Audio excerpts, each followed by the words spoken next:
आपने कभी ध्यान दिया है कि हमारा प्रत्येक शुभ कार्य यज्ञ से प्रारंभ होता है? नमस्कार मित्रों, मैं भारतवर्ष हूँ में आज हम बात करेंगे अपनी इसी सनातन परंपरा की, भारत में अग्निहोत्र की वैभवशाली परंपरा। मित्रों, हिंदुओं में 16 संस्कारों का विधान है और यही संस्कार हमारी जीवनचर्या है। जीवन के इन 16 पड़ावों के अतिरिक्त भी जीवन का कोई भी शुभ कार्य हो, अग्निहोत्र या जिसे हवन या यज्ञ हम कहते हैं के बिना संभव नहीं है। अर्थात हमारे प्रत्येक शुभ कार्य की आत्मा यह अग्निहोत्र या हवन ही है। संपूर्ण भारतीय वाङ्मय में यज्ञ का विशद वर्णन मिलता है। वेद, उपनिषद, स्मृति, संहिता, पुराण, रामायण, महाभारत आदि सभी शास्त्रों में यज्ञ का विस्तृत वर्णन मिलता है।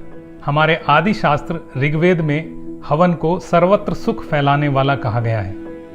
इसी प्रकार भागवत गीता में यज्ञ को आवश्यक कृत्य बताया गया है। साथियों, हमारी पुरातन मान्यता है कि हमारे जो दैनिक कार्य हैं उनसे जल, वायु और सृष्टि में प्रदूषण होता है और यह लगातार होता रहता है। अग्निहोत्र अथवा यज्ञ करने से वायु, जल एवं समस्त सृष्टि की शुद्धि होती है और इस प्रकार हमारा जीवन रोगों से बचा रहता है और हम दीर्घायु को प्राप्त होते हैं। साथ ही एक छोटा सा यज्ञ करने से असंख्य प्राणियों को लाभ होता है। कहते हैं इसे जड़ व चेतन दोनों की पूजा होती है। व्यक्ति केंद्रित उपभोक्तावादी मूल्यों के अतिरिक्त अग्निहोत्र सर्व कल्याण के सामूहिक भाव की अभिव्यक्ति है। साथियों, यह वैज्ञानिक तथ्य है कि सृष्टि में कोई भी पदार्थ नष्ट नहीं होता। अग्नि का काम स्थूल को सूक्ष्म में परिवर्तित कर देना है। जब हम यज्ञ करते समय अग्नि में घी को डालते हैं तो वह नष्ट नहीं होता, बल्कि स्थूल घी के अणुओं में बदल जाता है और घी एक कटोरी में जो था वो अणुओं के रूप में अब सारे घर या वातावरण में फैल जाता है। सामग्री में गुग्गल, जायफल, जावित्री, मुनक्का आदि जो कुछ डाला जाता है वह अणुओं में विभक्त होकर संपूर्ण वायुमंडल में व्याप्त हो जाता है। साथियों, आज से कई हजार वर्ष पहले लिखित ग्रंथ मनुस्मृति में कहा गया है कि अग्नि में डालने से हवि यानी सामग्री सूक्ष्म होकर सूर्य तक फैल जाती है। अग्नोहुतम हवि सम्यक तथादित्यम उपस्थिति। वहीं हमारा भारतीय सनातन ज्ञान कहता है कि अग्नि में किसी भी वस्तु को डालने से उसका क्षेत्र ही नहीं बढ़ता, उसका गुण भी बढ़ जाता है।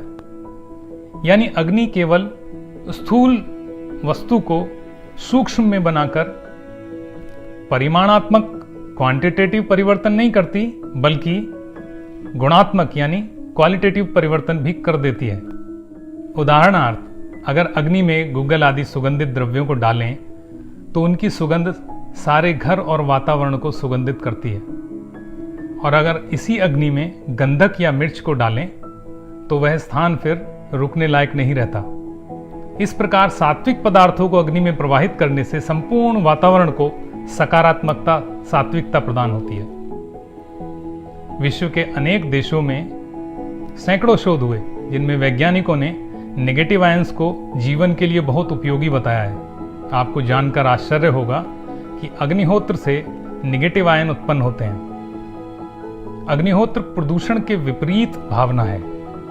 यह पर्यावरण की शुद्धि का सात्विक प्रयास है। अग्निहोत्र की हवि चारु हो, प्रियतम हो। हमारे ऋषियों मुनियों ने ग्रंथों में आज से हजारों वर्ष पूर्व यज्ञ में प्रयोग की जाने वाली सामग्री के संबंध में विस्तृत जानकारी दी है और बताया है कि अनेक तत्वों के गुणों का लाभ लेने के लिए किस प्रकार का मिश्रण हमें तैयार करना चाहिए। आदर्श हवन सामग्री में प्रयोग किए जाने वाले तत्वों में उनका वर्गीकरण है। सुगंधित द्रव्य जैसे कस्तूरी, केसर, अगर, तगर, चंदन, इलायची, तुलसी, जायफल, जावित्री, कपूर, कचरी, गुग्गल, नाकरमोथा, बालछड़, नरकपूरा, सुगंध वाला दालचीनी आदि। इसी प्रकार मधुर पदार्थ खांड, शहद, किशमिश, छुआरा इत्यादि। इसी प्रकार रोगनाशक औषधियां, गिलोय, जटामासी आदि। और उत्तम पदार्थ यानी शुद्ध घी, दूध, फल, कंद, चावल, जौ, गेहूं, गोला आदि।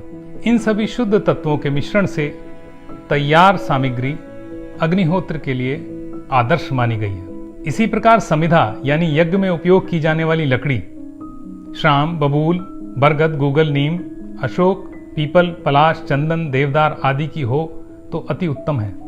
अग्नि के प्रज्वलन और औषधियों के अग्नि द्वारा अणुओं में विभक्त होने से उनके रोगों के नाशक तत्व हमारे घर के छोटे से छोटे कोने से लेके संपूर्ण वातावरण में जाकर रोगजनक कीटाणुओं का नाश करते हैं।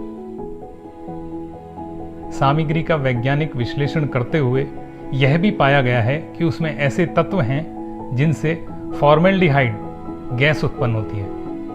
यह गैस बिना परिवर्तित हुए वायुमंडल में फैल जाती है। कुछ अंश तक कार्बन डाइऑक्साइड भी फॉर्मेल्डिहाइड में परिवर्तित हो जाती है। फॉर्मेल्डिहाइड एक शक्तिशाली कीटाणुनाशक तत्व है। यह अनेक पदार्थों को सड़ने से भी बचाता है। साथियों, एक वैज्ञानिक तथ्य यह भी है कि इस फॉर्मेल्डिहाइड का प्रभाव तभी होता है जब पानी की वाष्प का साथ हो, अन्यथा इसका कीटाणुनाशक प्रभाव उतना प्रभावी नहीं होता। यही कारण है, आपको आश्चर्य होगा कि अग्निहोत्र करते हुए पानी का पर्याप्त उपयोग किया जाता है। कभी आचमन किया जाता है, कभी यज्ञ वेदी के चारों तरफ उसको सेचन किया जाता है, कभी शरीर पर जल के छींटे दिए जाते हैं और कभी सारे घर में उसको छिड़का जाता है। इस सब का परिणाम यह होता है कि रोग कीटाणुनाशक फॉर्मेल्डिहाइड पूर्ण रूप से अपना प्रभाव दिखाता है, अपना कार्य करता है।